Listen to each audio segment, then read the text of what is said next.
Mira que, gracias por la pregunta. Mi hermano mayor fue el primero en unirse a la iglesia y fue bien difícil. Yo estaba muy jovencito, así que no supe, pero por mi hermano sé y por también mi papá, es de que mi mamá se enojó bastantísimo que lo corrió de la casa. Dijo, te me vas de aquí y ni regreses nunca más. Por el cambio. Sí, porque la tradición, el católico, o sea, ¿qué van a decir tus abuelos? ¿Qué van a decir La tus familia. tíos? ¿Qué va a decir la familia? O sea, eres una vergüenza para mí. Entonces fue bien difícil, entonces mi hermano se va de la casa y claro, como mamá empieza a extrañarlo y mi papá fue el que le dijo a mi mamá, le dijo, agradece mujer, agradece que de perdido tu hijo está buscando a Cristo. Si él siente esa religión para él, ese llamado, déjalo. Y mi mamá se quedó así con los ojos abiertos. Ay, pues sí es cierto. Está feliz con la novia y todo, que es de esa iglesia. Y no te cuenta que un cambio rotundo. Y aceptaron, entonces cuando yo me uno a la iglesia, Fue más fácil para ellos. fue mucho más fácil. Pero ellos no han cambiado de religión. Mamá en paz descanse, aprendió mucho de la iglesia, muy linda ella, pero no, ella siguió, ella me decía, pero ya estoy muy viejita, yo ya no, ya esto yo no Para le andar en entro. estas cosas. Para andar en estas cosas. Bueno, la verdad es que podríamos, como dijo Jenny al principio, podríamos pasarnos horas hablando como aquella vez que siempre lo voy a repetir, en donde estábamos en una conferencia y Gerardo empezó, quién sabe por qué salió el tema. Ajá. Bueno, por preguntona yo, ya lo sé, pero empezamos a hablar y no me convenciste, pero me inspiraste tanto que esa noche dije yo, me convierto a ser mormona. ¿En dónde firmo? Así que ya me arrepentí, ¿verdad? Pero yo creo que sí, esta es mi opinión muy personal, yo creo que todas las religiones, todos los caminos llevan a Dios. Entonces, mientras seas como dijo tu papá, o sea, estás buscando a Cristo, ¿cuál es el problema?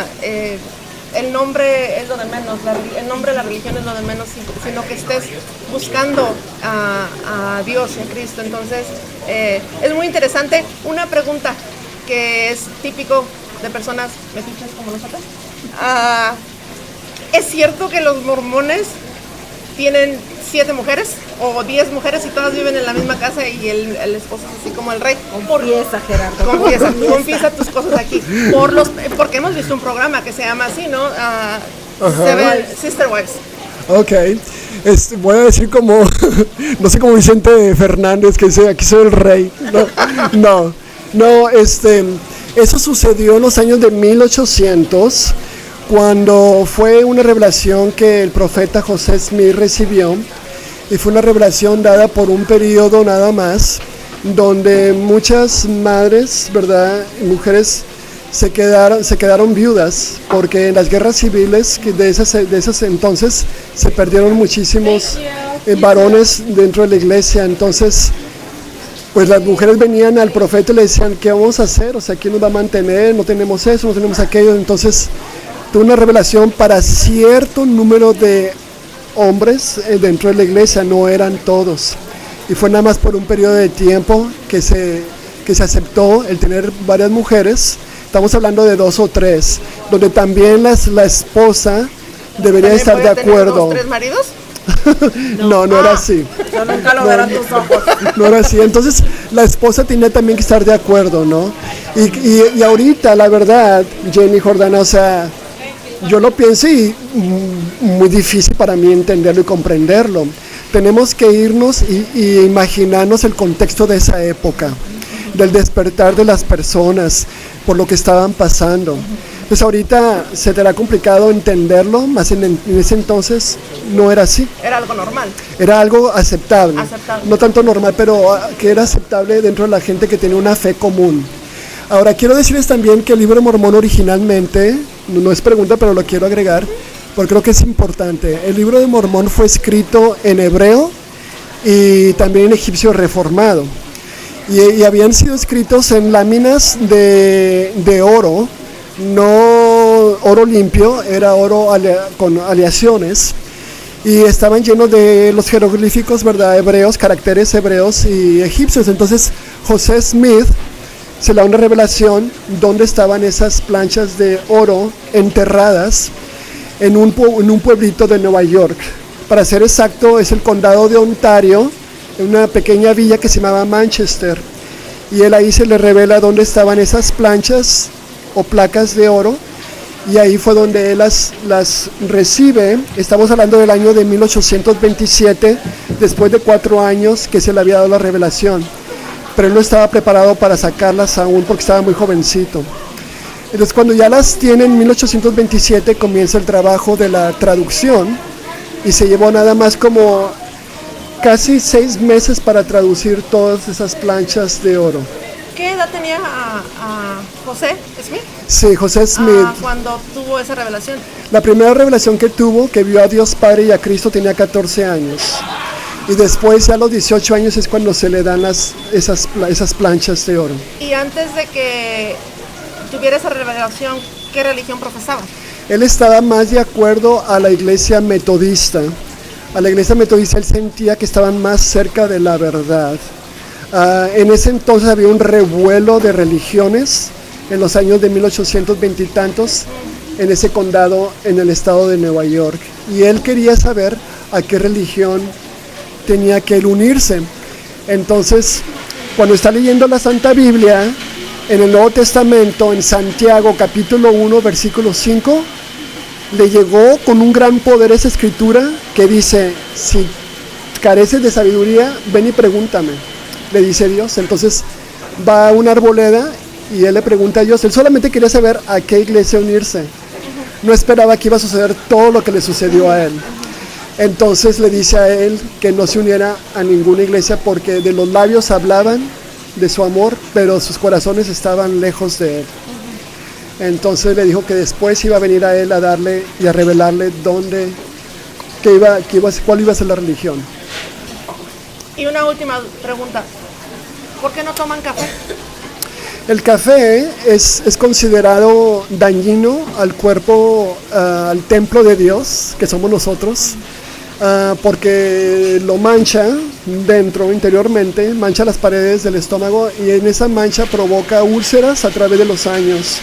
Aparte, es una sustancia, la cafeína, adictiva, que mucha gente, para calmarse los nervios, toma el café, o para que le dé más energía, toma el café, si no, no funciona. No se le da descartado de mi vida, no puedo decir café. Y yo sin la coca, así que... Sí, pero también el asunto de la carne estoy pensando mal. ¿Comen de todas las carnes? Es aconsejable que lo hagamos en periodos de hambruna y en periodos de invierno. Pero la gente de mi religión come carne todos los días. Yo soy un poquito más... ¿Eres medio vegetariano? Sí, casi vegano, casi pero vegano. Si tú me invitas a tu casa y tienes ¿verdad? ¿Una carnita asada? Sí, la voy a aceptar porque... ¿Vamos a hacer un puerco asado? ¿O como unos tacos de cabeza? La gratitud, ¿verdad? Y de recibirme en tu hogar es más importante para mí que el ser vegano. Ya sé cómo hacerle la maldad hacia unos tacos de pero si me quieres dar un tequilita o café, te voy a decir no, gracias. ¿Nunca has tomado? Antes de ser de la religión, sí tomé, y nunca me gustó realmente, pero sí tomé y nunca fumé tampoco, nunca me gustó fumar. Yo creo que al final muchas cosas de las que estás diciendo pues son cuestiones generales, son cosas que deberíamos de seguir universalmente, independientemente de la religión. El café, o sea, sabemos que nos hace daño y lo tomamos.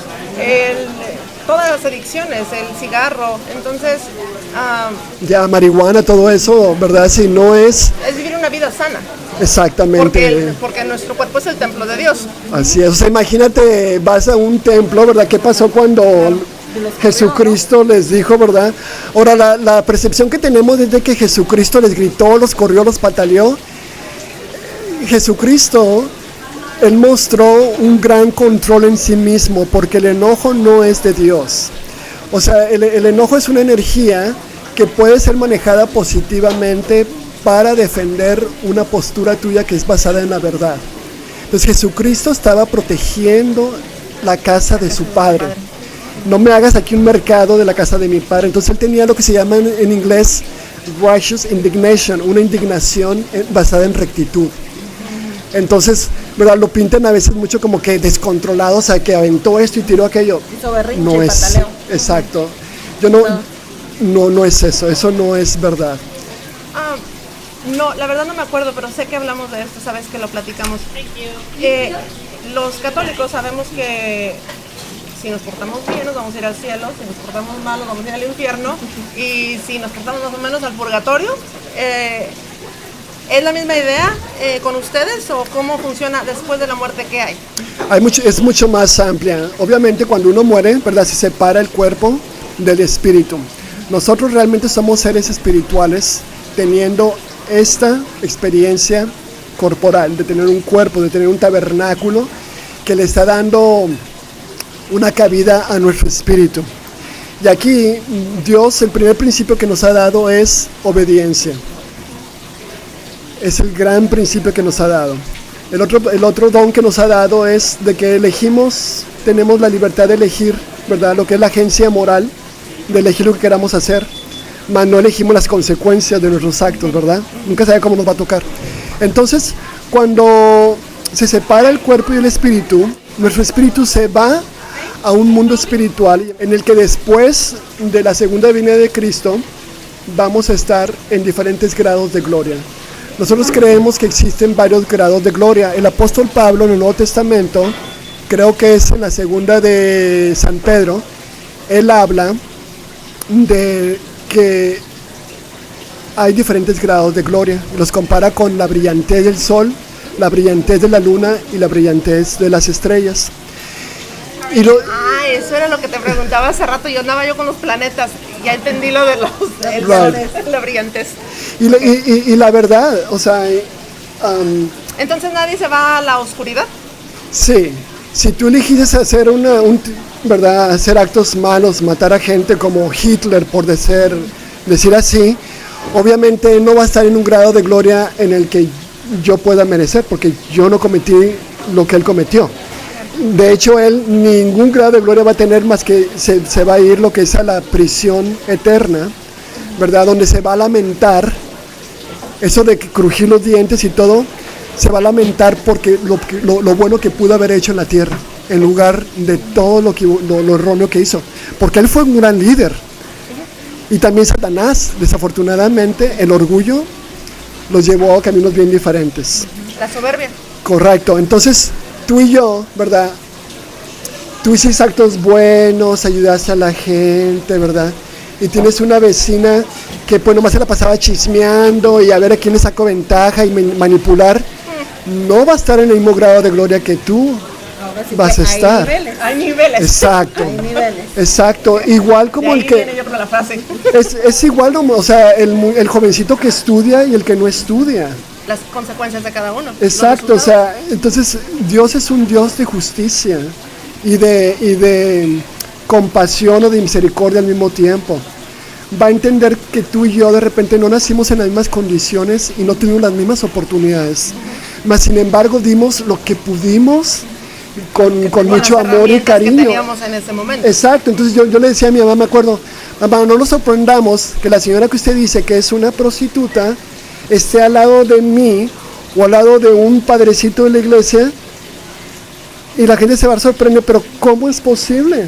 Justo lo acabo de leer en la Biblia porque estoy leyendo la Biblia muy recientemente, en donde es una prostituta y cuando Jesús llega a la casa de ella o ella llega a la casa de él, ella le lava los pies y es un amor por él, y la otra persona que estaba ahí no lo hizo.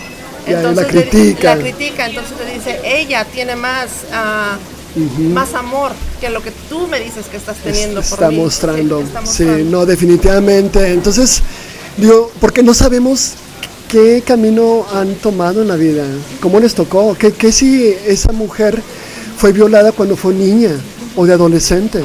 Imagínate cómo trastornó tu vida, no sabes cómo le tocó a la persona. Entonces Dios ve tres cosas: los actos que cometemos, que hacemos, ve la manera en que hablamos a otros y la intención de nuestro corazón, las intenciones de nuestro corazón, porque muchos de nosotros queríamos de repente haber sido, no sé, misioneros y todo, pero no se nos abrió la puerta para poder haberlo hecho.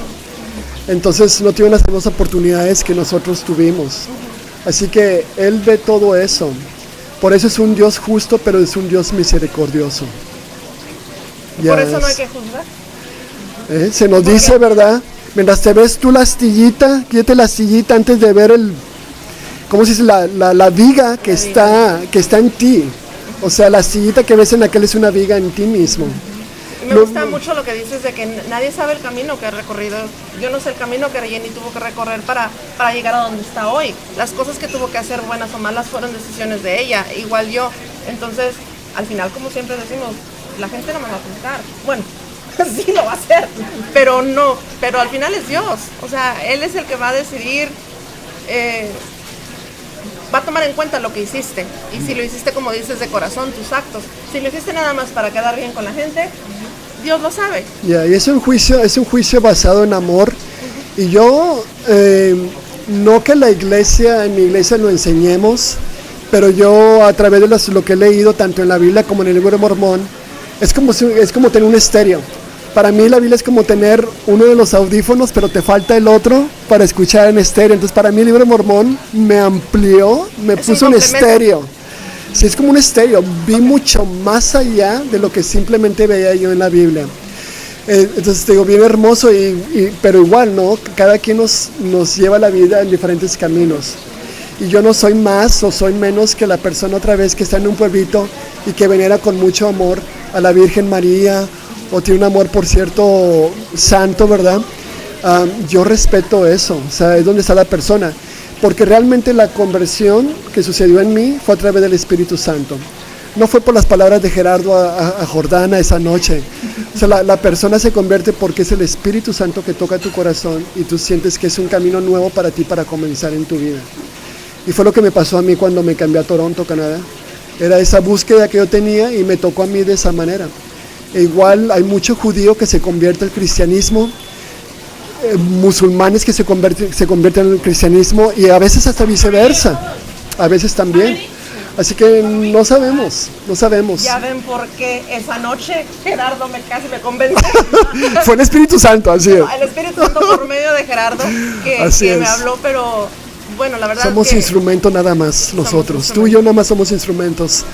Y entre manos preparamos y todo, tocamos mejor la música. Mejor la música. Y quiero decir otra vez que, nuevamente regresando al juicio, no sabemos, ¿verdad? Que está el dicho que dice, no has caminado mis zapatos, ¿o cómo va? No, ponte los zapatos del otro. Sé que nadie sabe lo que hay en la olla más que la cuchara. Yo no sé sabe lo que trae en el morral. Bueno,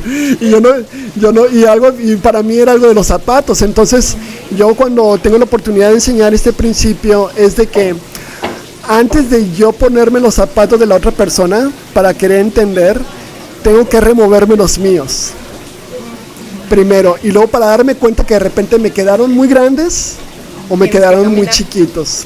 Ya, y cómo voy a andar caminando. Así que por eso no me toca a mí enjuiciar absolutamente a nadie.